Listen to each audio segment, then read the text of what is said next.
Donc Olivier Romain, je suis le vice-président innovation et transfert de Cergy Paris Université et le coordinateur du pôle universitaire d'innovation qui s'appelle CY Transfer.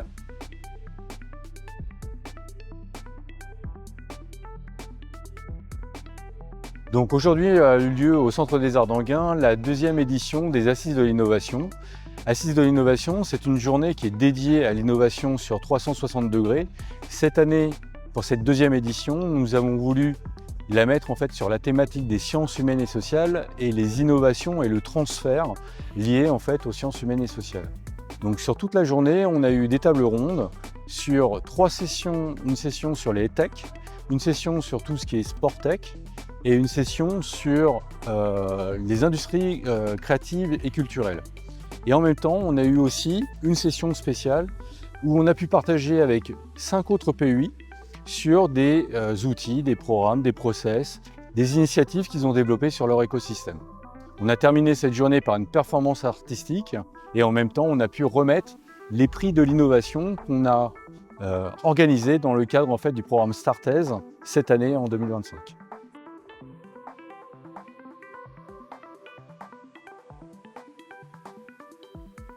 Donc cette année, en fait, on a eu 3 faits marquants en 2025 sur le PUI. Donc on a continué à développer la feuille de route, les actions qu'on avait engagées et en même temps, on a accentué nos actions sur 3 axes. Un axe qui est la valorisation et l'accompagnement des programmes de prématuration en sciences humaines et sociales avec en fait une volonté de doubler le nombre de projets accompagnés dans les sciences humaines et sociales. Deuxième fait marquant, on a diversifié nos outils et on accompagne en fait des filières stratégiques dans la région Île-de-France.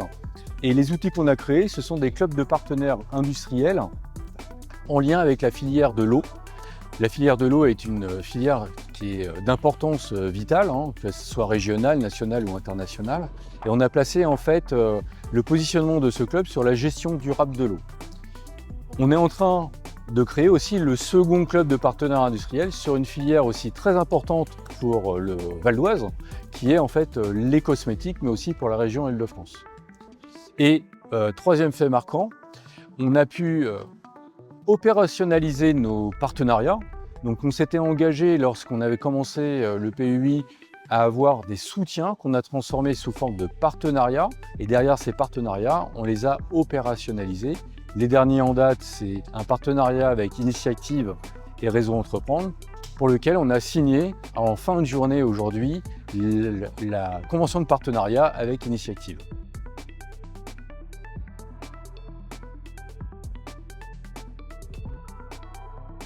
L'élément phare en 2026, c'est l'évaluation à mi-parcours du PUI. Donc en mars 2026, on doit remettre en fait à l'État un rapport à mi-parcours et en même temps, on va être auditionné par un jury national pour savoir si effectivement on a répondu aux objectifs sur cette première phase des 2 ans du PUI et avoir une validation pour les 2 ans à venir. Si on a en fait cette validation pour les 2 ans à venir, on va pouvoir continuer à dérouler notre programme d'action, mais en même temps, on va pouvoir initier des réflexions sur des actions nouvelles, par exemple sur le modèle économique du PUI, sur la question des filiales qui pourraient porter en fait le PUI post-programme 2027. Et ensuite, on va continuer par exemple à faire nos assises de l'innovation. La 3e édition, j'espère qu'on se verra l'année prochaine pour cette 3e édition de l'innovation, des assises de l'innovation au Centre des Arts d'Anguin. La thématique peut-être qui commence à se dégager pour l'année prochaine, ça sera peut-être sur l'économie circulaire, sur le réemploi. Thématique en fait qui a beaucoup d'envergure, beaucoup d'enjeux en termes d'innovation et transfert.